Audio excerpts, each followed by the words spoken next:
Delighted to say joining us down the line is the Conservative MP for Lichfield. That is Michael Fabricant. Very good afternoon to you, Michael. Just first of all, on what you heard today from the Prime Minister and others about this new energy strategy, are you a happy chap? Yes, I'm certainly happier. I mean, we don't want to be in the situation that France, and in particular Germany, finds itself in, having to import expensive oil and gas from Russia and just supporting. In fact, I saw a statistic a little earlier on that the European Union is actually funding 4 times as much to Russia with their oil and gas than they're actually giving at the moment to help Ukraine. And that's a sad indictment indeed. Are you disappointed, though, that there's no reference to fracking? Well, and 9 days ago about fracking, and Kwasi Kwarteng, who is the minister who's announced this policy today on energy generation, was saying that he's going to ask the British Geological Survey to do a thorough investigation into some of these points made about fracking. And what are the points that are anti-fracking? That it could pollute, that it could damage the water structure underneath the soil, in other words, damage our water supplies, and that it creates earthquakes. Well, it doesn't seem to have done so in the United States over the last few years. Nevertheless, the Geographical Survey, which is independent of government, is going to do work in that to see whether or not fracking is a possibility in the UK. But let's be clear, just as with the production of nuclear power stations, it's going to take quite a few years for shale gas and shale oil to be extracted if we start a fracking program. Well, isn't that the big problem, though, Michael, with this energy strategy, is that, it all sounds to a large degree terribly sensible, but it's something that's not going to happen, frankly, anytime soon. These offshore wind farms, nuclear energy, even potentially trying to extract oil and gas from the North Sea, is years, in some cases, more than a decade down the line. And frankly, our dependence needs to be sorted out now. People's bills are going up right now. Well, it takes about 5 to 6 years to build a nuclear power station, and sometimes it takes as long as 10 years, as you say.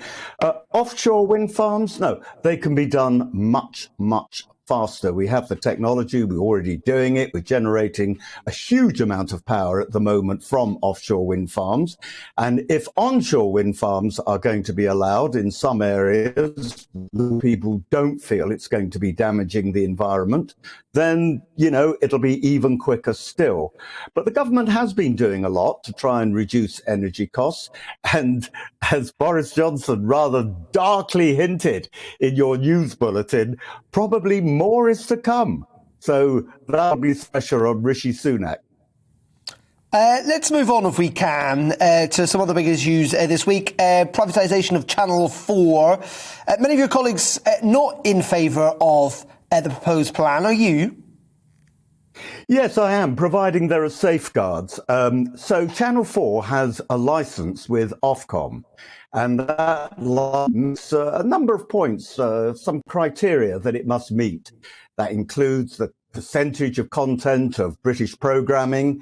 It includes also how much public service broadcasting there should be, how much news there should be, and so on and so forth. Now, I would oppose the sale of Channel 4 if we were saying, well, it can be used for anything. Just rebroadcast Fox News or rebroadcast CBS in America or something. But that isn't going to be the case.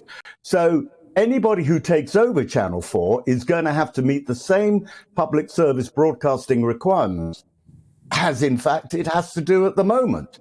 Yeah, we know that argument, Michael. But government owns a television station. Yeah, but I suppose the point is, what harm is it doing? I mean, clearly the people who work with Channel 4, the independent producers, quite like the product. The advertisers like it. Even the opposition, largely within the industry, quite like Channel 4's model. Doesn't cost the taxpayer a penny. It generates its own cash, which it then pumps into British broadcasting. It's worked for 40 years. Why try and sell something off if it works? It doesn't make an awful lot of sense, does it?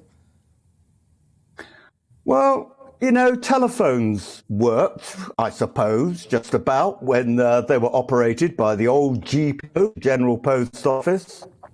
You had to get permission from the GPO to have a phone connected. You had to wait a long time. And then you couldn't fit your own phone. You had to get one that was from the GPO. We sold that off. And in fact, BT has made a better job of it than the GPO ever did. I mean, there's lots of faults with BT and lots of complaints made about BT, but believe me, there were even more made about the GPO. And it goes on like with Royal Mail. When Royal Mail was sold off, it's now a private company. They were told that they had to have an obligation to deliver anywhere in the UK and all for the same price. And they're doing that. So I suppose you could ask the question, why bother to sell it off? But, if it helps keep taxes down, I have no objection. And as I say, normally governments don't do a good job at actually owning things that ought to be privately owned in the first place. That's fine. But we should make it clear that, Channel 4 doesn't cost the taxpayers any money at all. It generates. Yeah, but it'll help keep taxes down if the government makes a few billion pounds. That'll be a few billion pounds from the sale that won't go on. Well, Nadine Dorries I think it's going to go for $1 billion possibly, and Nadine Dorries saying that money will be re-pumped back into the creative industry, so it won't necessarily go back into people's pockets. We haven't got very much time, Michael. I want to ask one last question, and that is about Rishi Sunak, the Chancellor. Do you think he's too wealthy to become Prime Minister, that he's simply worth too much money, that the British people won't support someone who is essentially worth hundreds and hundreds of millions of pounds? Well, that was a question I didn't anticipate. I suppose I could throw it back to you and say, should in that case, it means that we've got to have a poverty-stricken Prime Minister?